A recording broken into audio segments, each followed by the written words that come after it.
रुद्राक्ष धारण करण्याचे काही नियम सांगितले बरं. रुद्राक्ष मद्यपान करणाऱ्यानं कधी धारण करू नये. मांस जो भक्षण करत असेल त्यानं रुद्राक्ष धारण करू नये. रुद्राक्ष धारण केल्यानंतर शक्यतो कांदा लसण आपल्याकडे खाल्ल्या जाणार नाही याची काळजी घेतली पाहिजे. हे तामसी पदार्थ भगवंताला चालत नाही.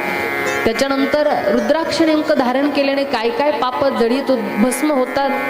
मद्यपान आपण केलेलं असेल त्याचं पाप असेल, गुरुद्वार गमनाचं पाप असेल, परस्त्री गमनाचं पाप असेल, एकमुखी रुद्राक्ष धारण केल्यानं तर पाप आपलं जळून भस्म होतं. दुसरं जे दोनमुखी जो रुद्राक्ष आहे, लक्ष द्या बरं, एकमुखी रुद्राक्ष आहे, परस्त्री गमन पाप असेल, मद्यपान पाप असेल, गुरुद्वार गमन पाप असेल, या पापातून आपण मुक्त होतो.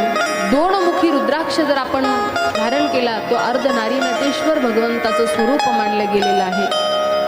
तोही जर आपण त्या ठिकाणी दोनमुखी रुद्राक्ष भगवंताचं नामस्मरण करून आपण त्या ठिकाणी गळ्यामध्ये धारण करावा. पती पत्नीमध्ये वादविवाद होत असेल, घरामध्ये सुख शांती नांदत नसेल तर हा दोनमुखी रुद्राक्ष सांगितला. असे